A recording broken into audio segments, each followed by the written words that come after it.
बच्चों आज हम कक्षा 9 में पाठ 11 जिसका नाम है ध्वनि यानी कि साउंड हम पढ़ेंगे। ठीक है, तो ध्वनि जो है एक तरंग का एक प्रकार है और वो पहले हम तरंग के प्रकार पे बात करेंगे कि तरंगें कितने प्रकार की होती हैं। तो जनरली तरंग दो प्रकार की होती हैं।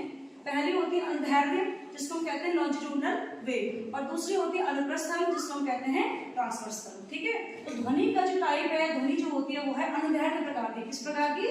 अनुदैर्ध्य। तो पहले जब हम बात कर रहे हैं कि ध्वनि जो है अनुदैर्ध्य प्रकार की तरंग है, तो ये तरंग होते कैसे है? कौन बताएगा? अनुदैर्ध्य तरंग किसे कहते हैं? प्रदीप बताओ। माध्यम के कणों के समांतर गति करते हैं। ठीक है, बैठो। क्या कहा इसने कि इसके कण जो है ध्वनि के कण क्या करेंगे? माध्यम के कणों के समांतर गति करते हैं। मींस यहाँ देखिए ये जो है जनरली जो है कण जो है कैसे मूव कर रहे हैं माध्यम के कण के? इस तरह से। और ध्वनि के कण कैसे मूव करेंगे? इसके समांतर में, इस तरह से। ठीक है, यानी कि ध्वनि के कणों में देखो बेटा इस तरह से लाइनें आती हैं। वहां पे कण जो है एक जगह पे बहुत ज्यादा क्या रहते हैं? इकट्ठे रहते हैं और कहीं कहीं पे क्या रहते हैं? दूर दूर रहते हैं। तो ये वाला पोर्शन जहाँ पे की ध्वनि के कणों की क्या रहेगी? डेंसिटी बहुत हाई रहेगी। कण जहाँ पे बहुत ज्यादा घने घने रहेंगे इसको हम कहते हैं संपीड़न। क्या कहते हैं? या कंप्रेशन कहते हैं। और दूसरा होता है वो जगह जहाँ पर की ध्वनि के कण क्या रहेंगे? दूर दूर रहेंगे या वहां पर डेंसिटी क्या रहेगी? कम रहेगी। उसे हम कहते हैं विरलन या रेयरफैक्शन। ठीक है, तो ध्वनि के कणों में आपको देखने को मिलेगा। अब हम ध्वनि अनुदैर्ध्य तरंग है, इसको हम स्लिंकी से समझेंगे। ये स्लिंकी जो है एक क्या है? स्लिंकी क्या है? एक टॉय इसको मान सकते हैं आप। उस टॉय की हेल्प से हम आज दोनों तरंगों के प्रकार के बारे में पढ़ेंगे। अनुदैर्ध्य तरंग कैसे होते हैं? तो देखिए अब जैसे हम ध्वनि होती है कैसे होती है देखो। ठीक है, सब लोग देखो, दिख रहा है आपको? इसके कण जो है माध्यम के कणों के क्या कर रहे हैं? समांतर मूव कर रहे हैं। कैसे कर रहे हैं? समांतर। ठीक है, अब हम यदि दूसरी तरंग की बात करेंगे। दूसरी तरंग